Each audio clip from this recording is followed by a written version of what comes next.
What's happening guys, it's Shivang for iGyan.in and this is the full review of the Samsung Galaxy S4 Zoom. Now starting off with the specifications, the Zoom is powered by a 1.5 GHz dual-core processor.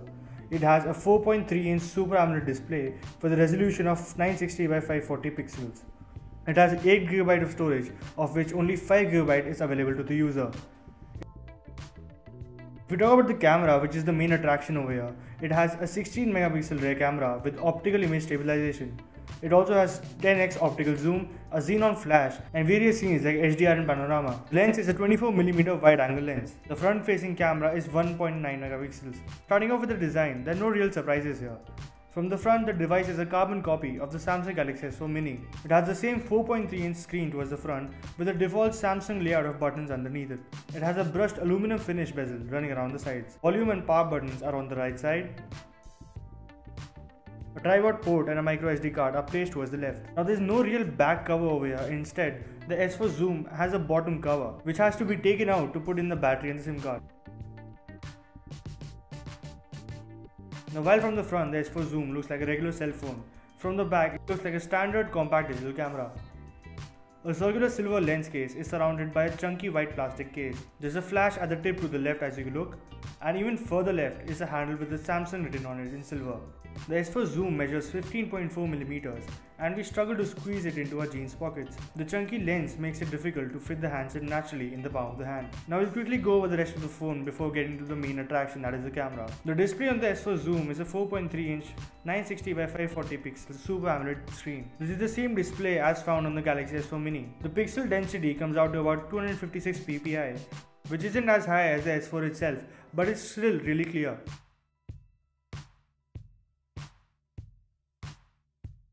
Overall, the display is really bright and great for viewing pictures on.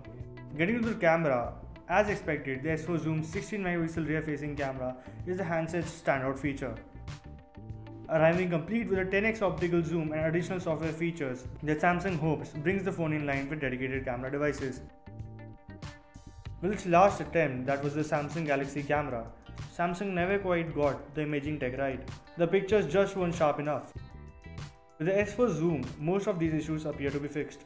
As you can see from the sample images, bright sunlight and high contrast images have a decent amount of dynamic range. The 10x zoom is also somewhat a slightly bizarre thing to have. On a smartphone, you almost don't expect it to be there, but it actually becomes a very handy thing. It allows you to pull out more detail than you could get from a normal smartphone. If we talk about the software side of things, there are several different shot modes available, including Auto, Smart and Expert. We found ourselves reverting to Smart mode most of the time, as it easily let us select a mode such as SDR or nighttime rather than having to fiddle with the complicated settings. The Expert mode in fact lets you tweak settings such as shutter speed and aperture. Now another interesting addition to the S4 Zoom is the zoom ring. The zoom ring is placed around the camera lens and it is similar to the one found on the RX 100. It functions as the name suggests, zooming in and out of images, both while shooting and in the image gallery. In conclusion, jack of all trades, master of none. That line perfectly sums up the Galaxy S4 Zoom. It has a camera which is miles above any other smartphone camera except probably the Lumia 920. Then again, it isn't good enough to replace your standard point and shoot anytime soon. It is again too bulky to become someone's daily driver. But it isn't as powerful as other devices in this price segment. So for those who want a compact camera and a mobile with space saved in their pockets for something else, it's ideal. So thanks for watching guys, this is Shivang for iGyan.in. Also catch us on Facebook, Twitter and Google+. Do subscribe to our YouTube channels, that are youtube.com/iGyan, youtube.com/iGyanTV. Thanks for watching.